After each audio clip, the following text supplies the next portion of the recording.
Welcome to the Kandid shop. We speaking on things you not. Just press play and let it rock. Hey, welcome to the Kandid shop. Whoa, welcome to the Kandid shop. We speaking on things you not. Just press play and let it rock. Hey, welcome to the Kandid shop. Oh, feel like we going through mad things. Gotta keep it real when they choose not. We gon' talk about it when the news drop. Welcome to the show where you know we don't fake this. Keep your opinion to yourself if it don't make sense. Hola, Podcast Nation. It's your girl, Candidly Kristen, and this is the Season 2 premiere episode of The Kandid Shop. This episode is sponsored by Beauty by B. That's beauty with 2 I's by B. This local beauty entrepreneur specializes in custom press-on nails for any occasion, ready-to-wear lashes, and more. Pop over to her website at www.beautybyb, and that's beauty with 2 I's, and use the promo code CANDID20, CANDID with a K, for 20% off your first purchase. We're starting off this season talking about the social media machine. This episode is part 1 of a 2-part series. For the purposes of this discussion tonight, we're talking about personal social media use, not business, as I realize most businesses like this podcast depend heavily on social media engagement for marketing and customer leads. Joining me this evening are Jennifer Poach, pen name J.A. Thomas.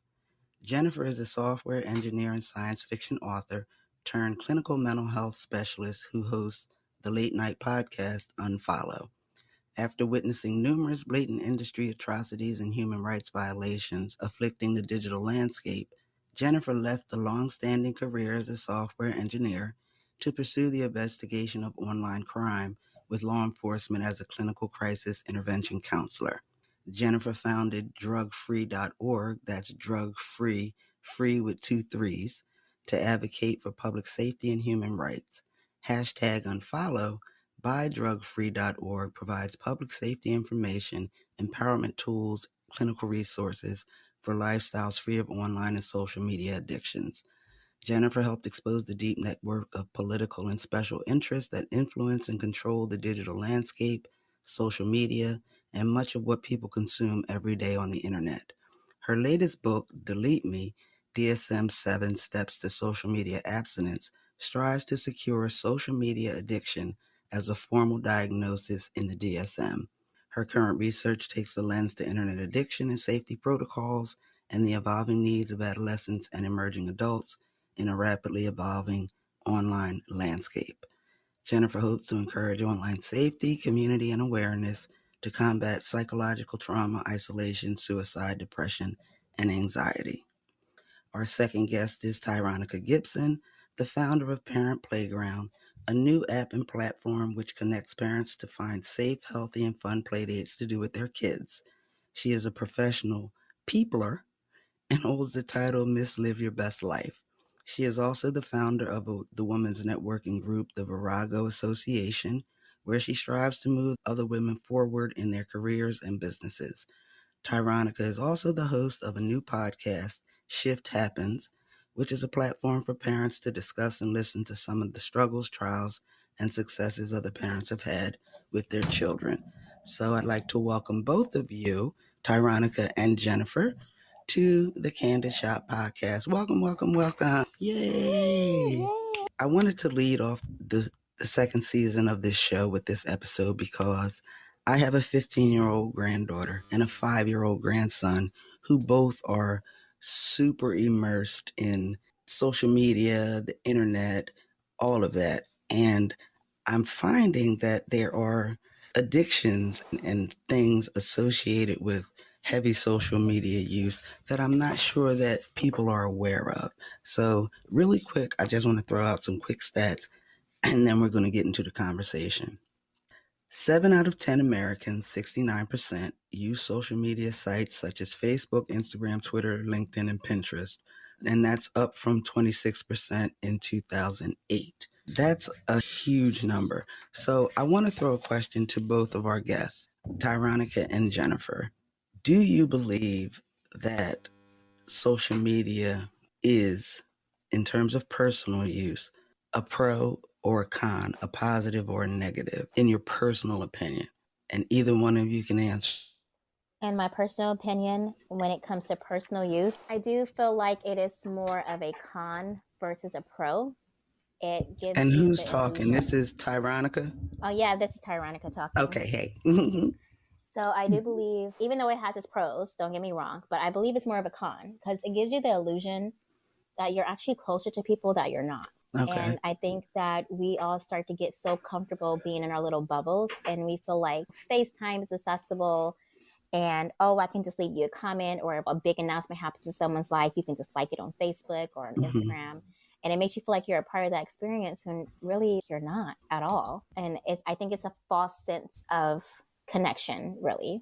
Tyronica, I'm absolutely on your page, and I absolutely think that personal usage of social media is a con, a definite con. And we talk about the invisible veneer that exists between the human and its online component, its online friend. One of the main reasons why social media was created is because people wanted to be able to communicate privately with each other. And I highlight that word privately because that word has all but diminished to nothing as social media exists today. And Tyronica, you mentioned a false sense of security, and you're absolutely correct. The only thing that's going to protect you from the prying eyes of the media, strangers with Kandid, and all those who might try to get into your personal life is by disconnecting and disengaging. Okay. So I guess the follow-up question to that for you, and this is specifically for you, Jennifer, because Jennifer in 2003, when she was in college, was one of the first people invited to be a Facebooker. So she has some intimate knowledge of what went on behind the scenes and what the creators of these platforms were really interested in. And I would love if she would share that. Absolutely. Before MySpace, before Facebook, before Twitter, before YouTube and Instagram and Snapchat and Tinder, there was a little company called hotornot.com. And I don't remember Hotornot, that. I do not remember that. Hotornot was an application created on a lark in 2000, in the year 2000, and became an overnight viral hit. And this was before I had actually became a student at UC Berkeley when the site was made. So not only was I one of the first beta testers for Facebook when I was in college, but before this, I was engaging with the Hotornot platform. And this platform allowed people to upload pictures of themselves to the internet so total strangers could rate them on their attractiveness on a scale from 1 to 10. Really? Yes, and this application or this website, because this kind of predates that crux between when touchscreen technology was on cell phones. Okay. So people were still using desktop computers at this time. There was a transform during this time. And the reason that I bring up Hot or Not as a case to my early exposure to social media platforms is in ways both big and small. This website, Hot or Not's DNA, is embedded into almost every major social media application that defines how we interact online today and allows users, again, to rate the attractiveness of their fellow uploaders on a scale from 1 to 10. I don't know, Kristen and Tyronica, if you're familiar or if you've watched the movie The Social Network, this actually gave the impetus for the early form of Facebook, which was known as Face Smash. The only difference being, while users of Hot or Not were voluntarily uploading their photos, Mark Zuckerberg's Face Smash originally stole the images of college students and uploaded them online for comparison and attractiveness. And that's how we get the early foundations of what social media has become and evolved to over time. Okay. So what was the initial purpose? When Zuckerberg was sitting in his dorm working on what Facebook was to be as it launched in 2003, what was the goal? Because we all saw it as, oh, wow, this is like a dope way to connect. I guess I'm trying to get to what was his design for the platform. If you know or Sure. have some, intimate knowledge that you can share. Sure. So the bottom line derivative of the inception of it, although there could be many, many theories of thoughts on this, people are people, that he was just a kid in a dorm room with the bright idea of rating people, rating them against farm animals, actually. The movie was an incredibly accurate depiction, despite being a work of fiction. The Social Network is that he was uploading photographs of women and comparing them to farm animals. And so that in and of itself is demoralizing, to say the least, also very alarming. And when we get to the psychology, we start to pick apart the psychology and the rationale behind creating an application that's meant to be of social glue, of social cohesion. We're actually looking at its origins as being very divisive and oppressing. Because now you've got people who are being rated, and here we go with the likes and the hearts, and I got this many more than you got. So talk to me a little bit about, in our one-on-one discussion, we talked about I don't know if it's the neurology of social media and what makes it addictive, why people are constantly refreshing their feed and hungry for likes. We talked about how that's built into the algorithm and the code of the platform. 100%. Social media applications are built with the same logic, the same programming language that is embedded and evolved over the years and through applications of gambling. So you take your friendly neighborhood gambling, let's say a slot machine. It has the same science behind it and the same addictive narrative behind it, and attacks the same neurotransmitters and pathways, pleasure pathways in the brain that social media does. They're a mirror onto one another. And the similar pathways that are triggered in addiction that make social media not just like an addictive substance, but an addictive substance. Okay. And just for shits and giggles, the definition of an addiction is a compulsive psychological need for and use of a habit-forming substance or action, because they don't view social media as an addiction, and I'm doing air quotes, like heroin or nicotine or cocaine. But the characteristics of addiction are what? The inability to stop, changes in mood and behavior, if denied whatever the thing is, right? Engaging in risky behaviors, preoccupied with it. So if those are the benchmarks of addiction, then social media definitely checks off a lot of those boxes. Absolutely. And I guess I'm wondering why it's taken the psychology community as a whole to embrace it, accept it, to even say that it's a thing. The Pew Research Center did a study, and 64% of Americans say social media has a mostly negative effect on the way things are going in the world, from misinformation to anonymous kinds of trolling. And we had a guy in here before we hit the intro music that was just trolling. He was sharing the show, so it seemed like a good thing, but his username was Michael something KKK. So why was he in here? So these are the kind of behaviors that social media encourages because you're anonymous. And I learned some very interesting information in my interview with Jennifer, and that is, we all know that the dark web is where you go when you want to find illicit things, illegal things. But what I didn't know is that regular social media, Facebook, TikTok, Snapchat, have illicit components to them as well. There's a whole drug trade going on the internet, on social media, sex trafficking, all kinds of stuff that I just wasn't aware of. Like, I wouldn't know where to go on Facebook to buy no drugs. So these are some of the things that I think people are not aware of when they're talking about social media, and when their kids are just constantly on with the phone to their face, refreshing the feed or looking at TikTok videos or whatever it is. I'd be interested to hear from not just my panel, but the people in the room, what their thoughts, feelings are about social media. I think, especially for me, because I have a young child, at one point I wanted to, oh, it's cute, let me create her her own little Instagram. And my initial reasoning for that was, instead of me having a picture, sending out a bunch of text messages to everybody, hey, here's an updated photo. Like, okay, let's just have her own page. Then I thought about it, and I'm like, you know what?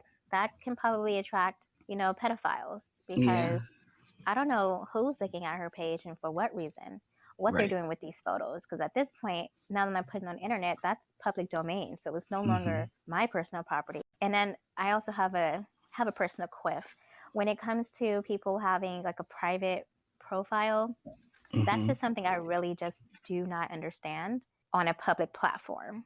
Like, it makes no sense to me. It's a really good point. I agree, Tyronica. I always thought, well, what you on here for if it's private? Like, then just make a private platform. Because at the end of the day, if you're still going to accept random people because you don't know who's behind what profile, you're not really secret. And my whole thing is, you can have your public profile, but whatever you want private, just don't post it. I mean, it sounds logical, but that's just me. Absolutely. And we even spoke, Kristen, during our conversation that what is private, even private accounts aren't private. So you're really doing yourself even more of a disservice in even being on an application to begin with, but then feeling that you have a certain sense of privacy by having a private account is a fallacy from a scientific, from an IT point of view, because you're vulnerable. You're as vulnerable as your followers' accounts. So if just one of your 100 or dozen of private friends has an open account, your account's open too. Say that again. You're only as private as your followers. Yes, you're only as private as your followers' accounts. Making you vulnerable to the rest of the world, no matter if you're private or not private. Even if you're not even posting, if your data is connected to a social media network and you're just passive, what we know is called passive use of social media, you're still transmuting your data and emails that are linked to you, your home address, all sorts of goodies for criminals and pedophiles and no-nos to get to. Okay. So in that terms of service that nobody ever reads, it tells you all that. But who read it? It's like thousands of pages long. Yes. So yes. When you say yes to social media, you say yes to them using your data and all your information, however they see fit. These platforms are driven by ads. It was found in 2019 that the healthcare and pharmaceutical industry in the U.S. spent $8.34 billion on digital advertising in the country. According to recent projections, the sector's digital and spend will further grow and surpass $11 billion by the end of 2021. And we take it back to the history of the World Wide Web. The pharmaceutical industry is that history. We purposefully built the internet around advertisement. Y'all hear that? I'm just saying. More on the privacy issue, because I don't think people realize when you're tagging these photos, especially on Instagram, that's putting you like in that space for that area. And someone's, following you. They can watch your habits, especially if you're a creature of habit. You go to the same place over and over again, or you think you're being smart by not tagging yourself in the moment. But when you tag yourself afterwards, and then if this is a place that you frequent, not really, again, your phone is tracking you. There's several different ways to track you where you are at all times. I mean, once you get hacked, like you're hacked, like nothing is ever really a secret. So you putting yourself out there to be tracked and making it easier is a problem that I don't think people realize that they're putting themselves into, a situation they're putting themselves into. Absolutely, Tyronica. And that's a great it's a nice place way to segue into the I'm taking pictures. Right. Their geotags. Right, I'm having fun. Yeah. And the geotags are there forever. Like nothing is forever deleted on the World Wide Web. Nothing is deleted. Social media is driven by like a big 5 or 6: Facebook, Instagram, TikTok, Snapchat. I don't know the other 2. And YouTube would count as well. YouTube. Yeah. I'm on there. For business, I'm on there, but I wish there was a way to promote and market and advertise minus social media. Sure. I really do. But from a business standpoint, and I said we were talking about personal social media use, but from a business standpoint, it just, nobody else is anywhere except in this digital landscape. That's where we are in 2022. Mm-hmm. If we could take it back to flyers and stickers. That would be the heyday. Signs. Yeah. So I wanted to talk just a little bit about not pros and cons of the social media machine, but just to give the listeners, the people that are not only here in this live room, but that will listen to this podcast days from now, a little insight into exactly what you're allowing, you're opening yourself up to, those kinds of things. Because I think when more people understand that it's not just being on social media and having people like your stuff, and that's all wonderful, I guess, if you're into that, but it can open you up to a whole world of other things. And the people that are in your periphery, your kids, your grandkids, if they're old enough to have a page. Bless you for that. You know, working alongside law enforcement as a crisis care interventionist, I've seen a lot and experienced a lot. As of 2021, 72.3% of the total US population have social network accounts. And globally, there are 3.96 billion social media users in 2021, as Kristen said. Mm-hmm. And mind you, these stats account for people who claim to be 13-year-olds or plus. And we all know how easy it is to make an underage account. Mm-hmm. Yeah, a 2-year-old is on social media today. They're born, this is a generation known as the iGen. They're born with a computer, with a tablet, or a phone in their hands. Lord help them. And we're really giving them the short end of the stick. There were 3 million new users of illicit drugs, and this is a stat back from 2010, the decade that spawned the massive popularity and successes of social media applications as we see today. And over 1/2 of those new drug users were under the age of 18. It's a fact that drug dealers prefer selling drugs on the internet because it offers a convenient and fast way to sell drugs and anonymous. And while policies prohibit the sale of illegal drugs on social media sites, it's prevalent. And this doesn't stop drug dealers at all from finding ways and avenues to find buyers and to continue their distribution. And what I can tell you, as it's in the book and in our interview, is that it's not a question of if my child is going to be introduced to drugs via social media or introduced to a stranger with candy, a pedophile, a predator. It's a question of not if, people, but when. Yeah, my child has been begging me for a YouTube channel, and she has her little fake recordings on her tablet. She's like, "Hi, welcome to my channel." And I can't do it. I can't see myself letting her do it right now because my main reason is I haven't figured out how to protect her. Yep. I'm glad you bring up that point, Tyronica and Kristen, and there are ways. And drugfree.org stresses total abstinence.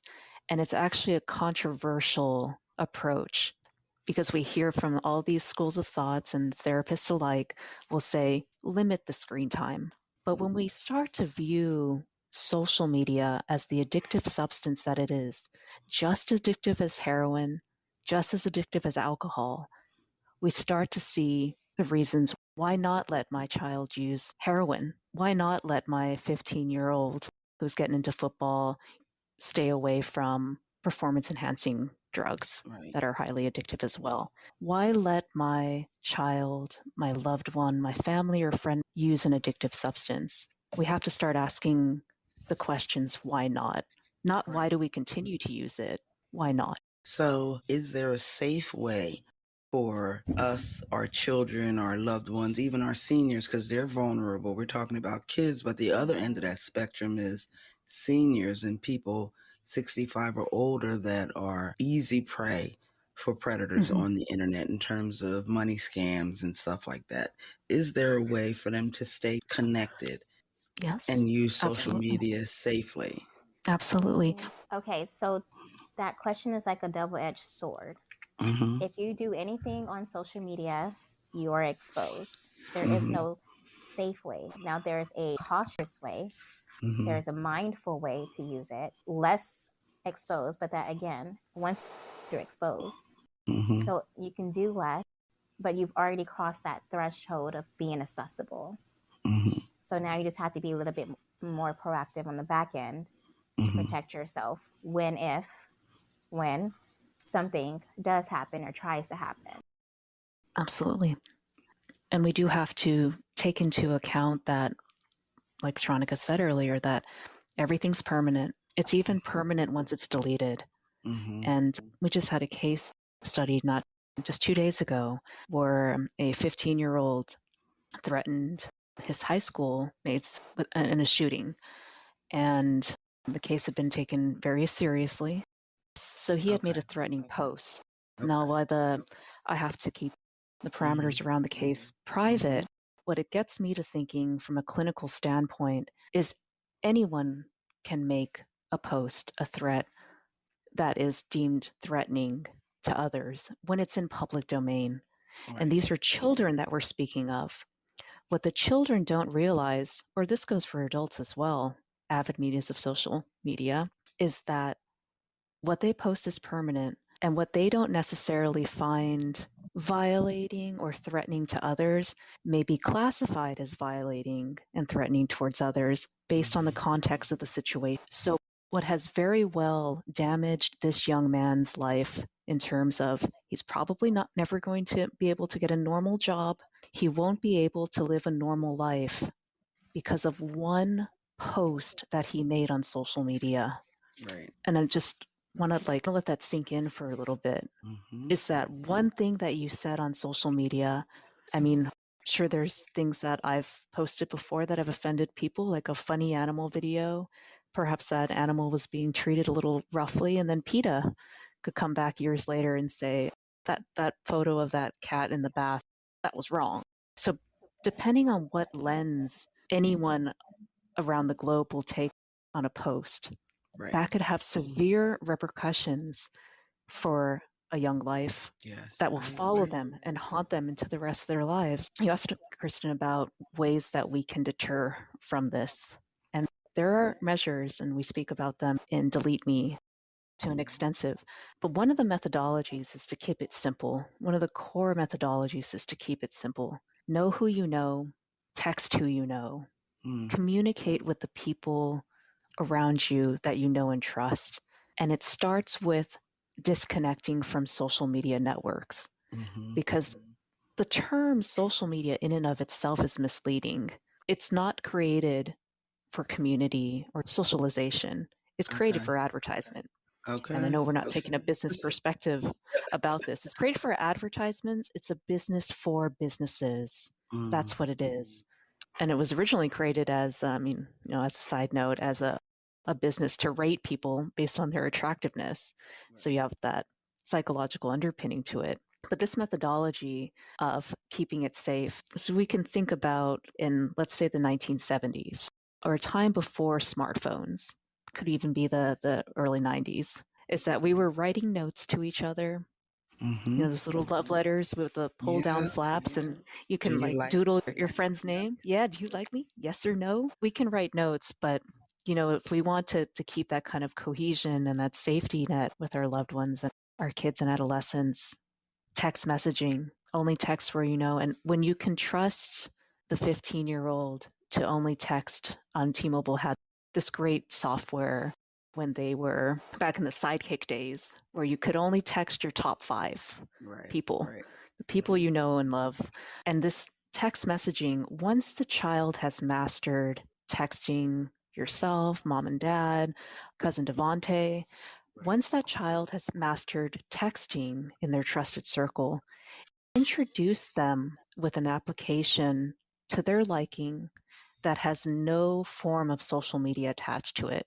This could be an educational application. This could be a meditation application, something to help with homework. But that application is to introduce them to a universe of knowledge, a creative connection, a video game that has no chat functionality, that doesn't open up their world to the world of the world. It keeps it hyper local. It keeps it between family and friends. And because when we're looking at our kids, exposing them, we want to enrich their creative minds, their intellect, but we don't want to introduce them to the world of worlds. And what I mean for that is that we have the ability to educate, to empower our children. But back to the 90s, the 70s, the 60s, you wouldn't say that the guy in the kind of dark colored van, I don't mean to villainize any type of vehicle, but just picture the guy in the van that has candy with him. So that's a stranger danger. We wouldn't tell Devontae, it's okay to talk to that guy whenever you want. Yeah. Whenever you want. Just like we wouldn't tell Devontae it's okay to talk to billions of that person, because frankly, we don't trust that person. But by exposing them to that medium, they're not only talking to that man in the van with candy who could have been nice, maybe he just wanted to give you candy. We're talking to billions of him and exposing that child to the world of worlds. The world of worlds is not a safe place. It's not a safe. It wasn't a safe place back in the 70s for Devontae to interact with the stranger with candy, and it's especially critically not okay for Devontae to interact with the world of worlds. As much as we want to enrich him, we have to protect him from that. Well, we have a question. We have a caller that has a question. This is Omni Keys, Kijuana. Hello. Hello, hello. Well, I just want to start by saying, I always say, I want to say it during this podcast too, that I really appreciate the practical, keyword practical ways that has been mentioned on how you can help someone or how you can help yourself break through this pandemic. And not for nothing, the pandemic didn't help because it forced all of us into a bubble, and we felt like our only way to connect was through social media, and there was face-to-face connections that didn't exist for a year or more. So that didn't help with the issues on social media, the addiction to social media. So go ahead with your question, girl. I'm sorry. They're conditioning us to depend on social media so that we can be more vulnerable. But I feel like my question is, are we most concerned about people who have addictive personalities? Are we talking to the people who don't have addictive personalities and giving them practical ways? No, I think we're talking to anybody who uses social media, has a propensity. If you are looking at your phone for more than 15 minutes and you've gone through your feed and you swipe down to refresh it, you're probably addicted. So anybody, whether they have addictive personality or not, can be addicted to social media. Mm-hmm. Absolutely. And in the clinical sphere, we don't recognize addictive personalities. We speak of a substance abuse and substance-related disorders and diseases as a people issue. Mm-hmm. Anyone can develop a social media addiction. And not even think that it's a social media addiction. I'm just bored. I ain't got nothing to do. I'm sitting here. But you're refreshing that feed, especially if you post something. Okay, you post something. You haven't posted in a while. You post a picture of something. Your base objective when you look at your post is to see how many likes it got, if it got comments. And you're refreshing to see how that comes in for you. That's an addictive behavior. Mm-hmm.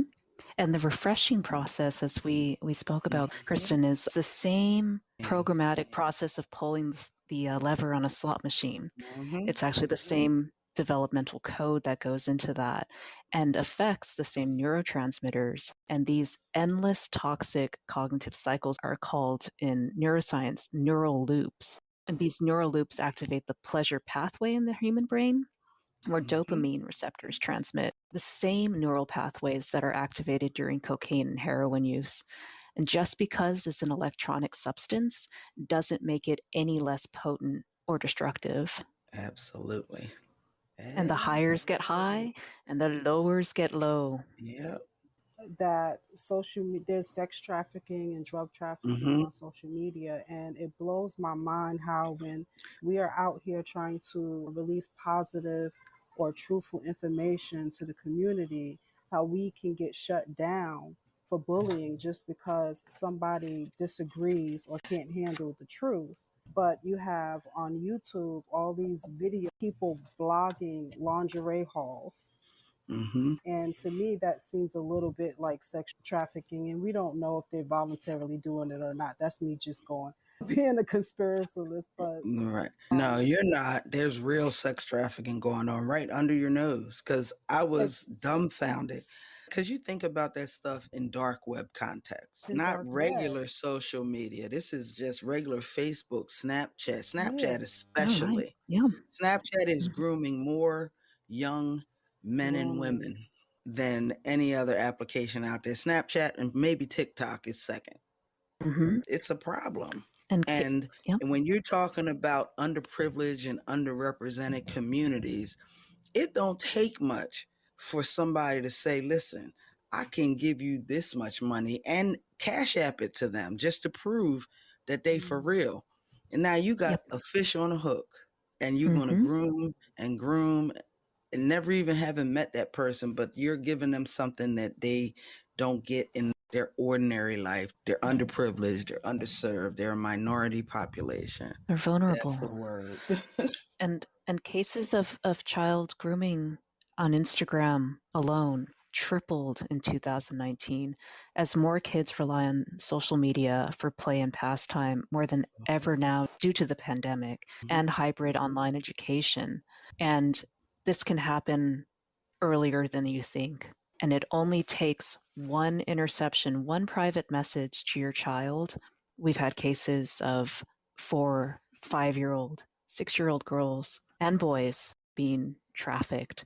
These predators are elite predators. This is all they do. This is all their focus is paid to, is getting young men and women, especially Americans, to fall into their wares. And it's easy because when you're a predator behind a computer screen, you can be anyone you want.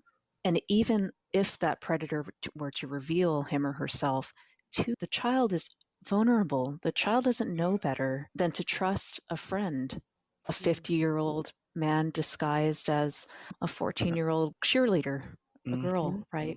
Once after just days or months of speaking with the child, the predator has already had the child hooked as a friend, as a loved one, as a confidant, someone that they can trust.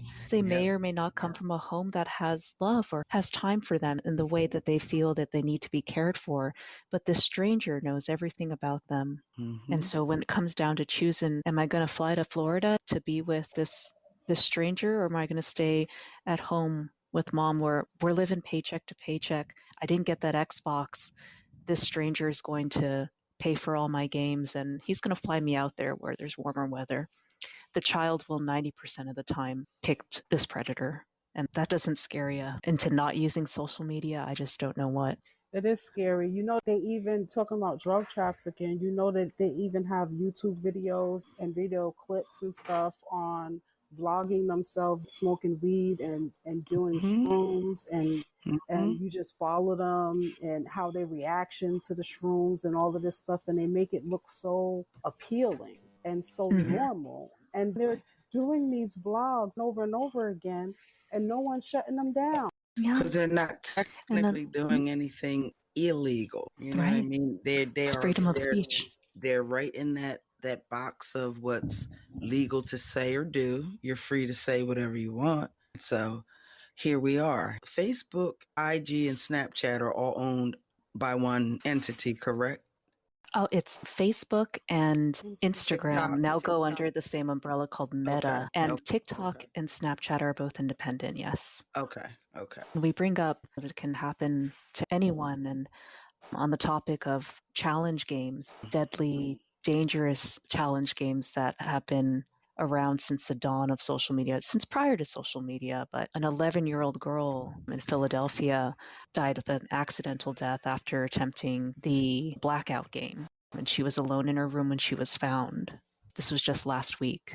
It's happening on our doorsteps. It's It's happening to our neighbors. It's happening in our bedrooms. Anywhere where there's a social media application and a child is involved, it's like giving that child a deadly weapon. We speak about having your entire life in front of you and have it to be thwarted by something that could have been easy enough to delete the applications from your child's phone, but is hard and made difficult because we ourselves as adults feel that we can have balanced usage of it. So we have to also start with, I know we talked about the text messaging, writing letters, and those types of coping mechanisms, but we have to start from the source, because if we're actively engaging with the toxic substance, social media, then how are we setting an example for our children? Yep. Can't say do as I say. It's got to be do as I do. This conversation has been, it's important. It was necessary. I think that because we are living in a digital age, that's where we are. But digital doesn't have to mean social media is, it's a frivolous thing on a personal level. Now, from a business standpoint, that's a whole other conversation. And you have to be mindful even in business. When I'm interacting on social media, I'm plugging my podcast, or I'm plugging other people's podcasts, or trying to push out quality content. I've had ads not run because Facebook decided it was not acceptable. I wanted to do a gun violence episode and run an ad. I did do the episode, but I couldn't run the ad because Facebook thought it was not acceptable. But people can post themselves with guns all day long. And there's whole applications that show real-time killing of people in real life. But I can't do a podcast about gun violence and what we can do to stop it. So that's a whole nother story.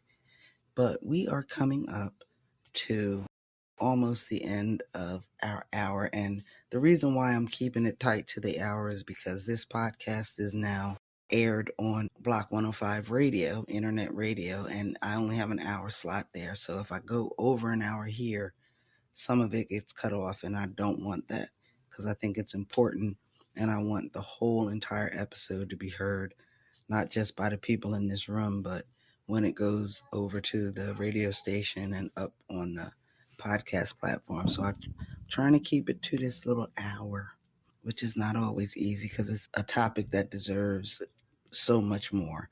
And I'm going to do you guys a solid, and I'm going to release my interview with Jennifer, which kind of deep dives more into some of the background of social media and its creation and all that. I'm going to release that for free. I'm not going to make y'all pay for it.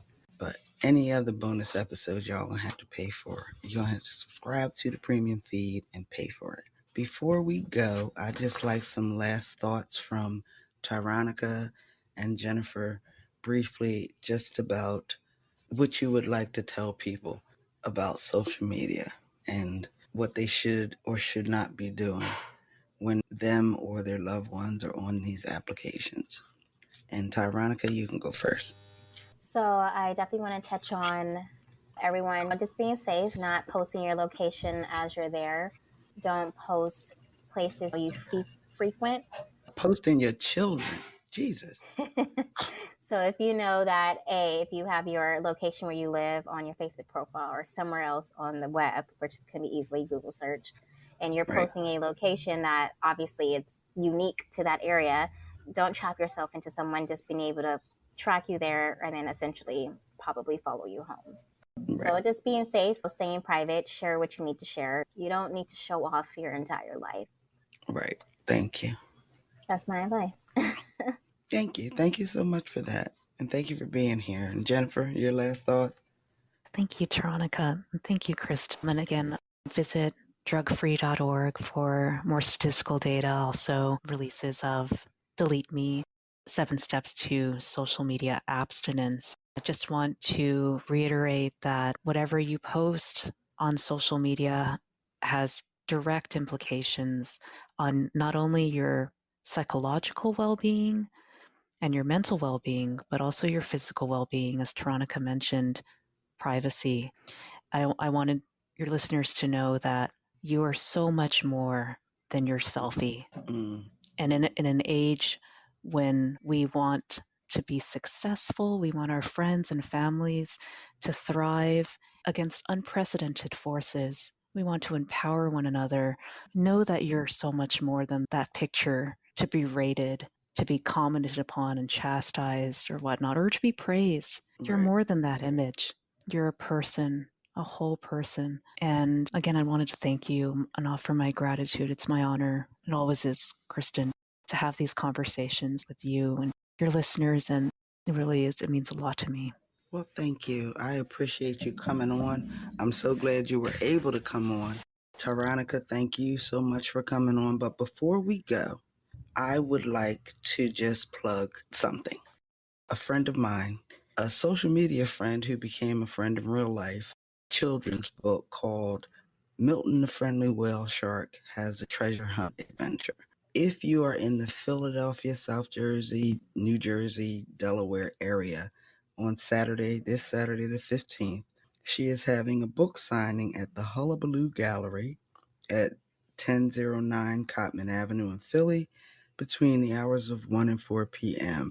You'll get to meet the author, pick up a signed copy of the book, be entered in a raffle for a limited edition Milton the Whale Shark pillow. And if you can't make the book signing, check out Milton's page on Facebook at Milton the Friendly Whale Shark. It is an amazing book. Keep your eyes out for a bonus one-on-one episode with the author of the book. If you can make that book signing, please do. Guys, if you go directly through her, she gets 100% of the proceeds. If you buy it on Amazon, she probably gets 60% and they take 40%. So I just wanted to plug that because that was an amazing accomplishment for her. I know how long she's wanted to do it and she finally did it. And I'm always a proponent of people living their passion and their purpose. Check out the book, check out the Facebook. So that is the end of season 2's premiere episode. I thank you all, every single person that's in the room. Omni Keys, Carla Chanel, Tisha Dorian, Tyronica, thank you so much for making time to join us. Jennifer, you know, I think you're super dope. If you guys don't pick up any other book in 2022, go get DSM 7 Steps to Social Media Abstinence. I've read the book and I'm telling you, I tagged it, I highlighted it. It was like an eye opener. I was like, damn, for real? They really just looking at us like dollar signs, walking data mines. Okay. Seriously. So pick the book up, pick up Milton the Friendly Whale Shark if you have kids. And as I say in closing, every episode, I want you guys to keep it safe, keep it healthy, and keep it candid. Give me vibes, give me vibes, give